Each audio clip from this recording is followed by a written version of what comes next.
Alright, here I am on the Monroe Street Railroad crossing in Carleton, Michigan.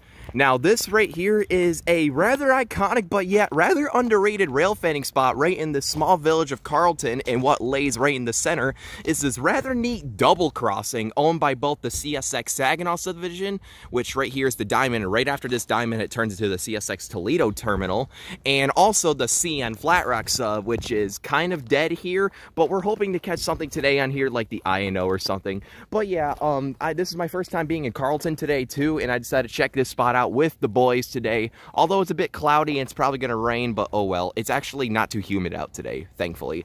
But yeah, I guess with that to the side, this crossing has some pretty neat equipment and a little bit of history in the background of it too. So I guess all that said, I'll explain as I go on, so let's get on to it. So for the first signal, this has a Satran cantilever, classic style. And as you can see, this crossing has two dot tags on this first signal. So one for Flat Rock, one for the CSX Toledo / Saginaw sub. And I'm gonna start with the Flat Rock one, and the dot number for this one is 258197U, and the dot number for the CSX Saginaw sub is 232160E. So yeah, quite interesting. I never seen that before, crossing with two dot tags, since it's right by here at the diamond, since two lines cross it at the same time. And it's a little foggy too down there, but yeah, enough distractions. And for the gate mechanism, this has a Satran gate mechanism, late 70s, and this is sitting on a Satran base. And I did more research, and these Satran gate mechanisms with this style logo are from the late 70s. And this one features some Ricoh LED gate lights and also a wind guard, which is bent to the side. And as you can see, this crossing gate has been taped together so they can keep the wire on, and it's also missing the nut, but you know. And for the mast lights, this has two pairs of Satran 8-inch lights, all incandescent, sitting on a Satran light bracket. And for the overhead lights, which is the cool part, this has two pairs of Satran 12x20-inch light heads with dotted LEDs in them of some sort, maybe Leotech EV series.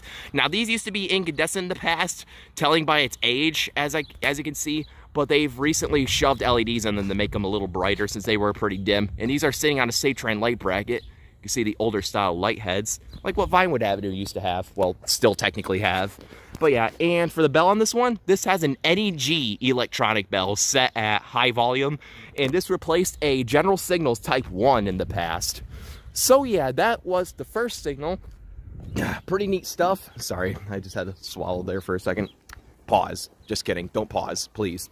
So yeah, I guess with all that said, let's go ahead and move on to the next signal. So for the next signal, which is somewhat similar to the first, so this one has another Satran cantilever, like 80s, 70s style, classic wire style.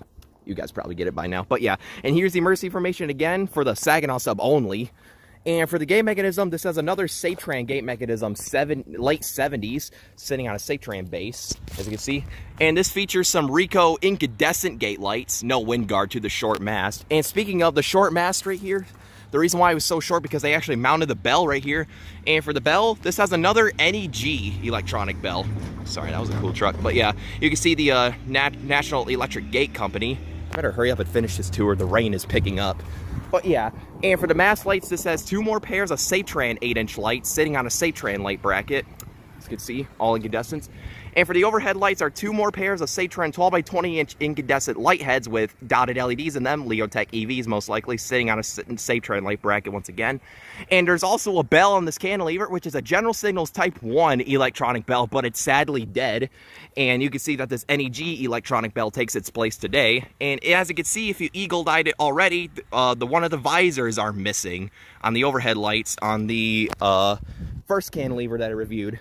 So yeah, let me go ahead and quickly go over to the final signal, which is on the CN Flat Rock side.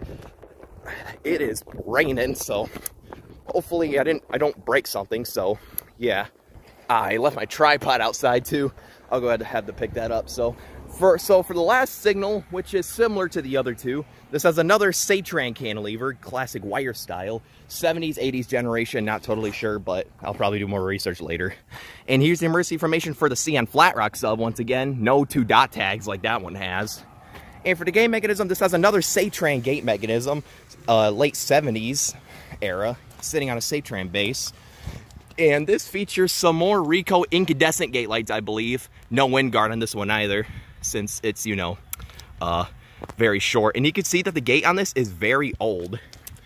And for the mast lights, this has 2 more pairs of Safetran 8-inch lights, all incandescent, sitting on a Safetran light bracket.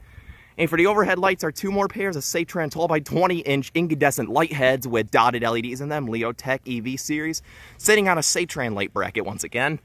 And for a bell on this one, this has a General Signals Type 1 electronic bell. Now there is, well, which is pretty cool because there is one last remaining Type 1 over here. Although, sadly, the traffic on the Flat Rock sub is a little bit, you know, it's pretty dead over here. Only like 1 train or 1 or 2 trains a week go through here. Now, I only say that because one thing worth mentioning, that this signal right here does not activate when there's a train on the CSX Saginaw sub. Only these 2 activate for CSX trains, and this one just stays shut off for the whole time, which is quite weird. So this signal only activates when there's a train on the Flat Rock sub. So yeah, that right there was the Monroe Street Railroad crossing in Carleton, Michigan. Here are the relay cases. There's 2 of them, which is pretty cool.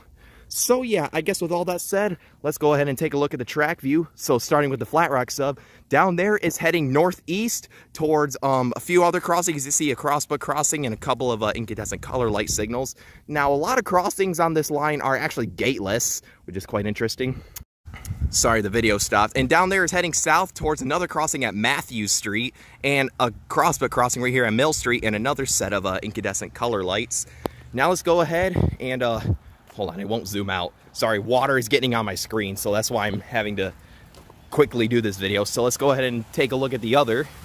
So yeah, down there, once again, is heading north towards the Diamond. As you can see, the Diamond is like right next to the road, down to another crossing. Kind of forgot what road name that was. You can see a couple of crossover tracks, a couple of more interlocking signals, and also the junction that takes you to the Lincoln Secondary. So yes, another thing worth mentioning, this right here is where the Conrail or NSCSAO Lincoln Secondary begins.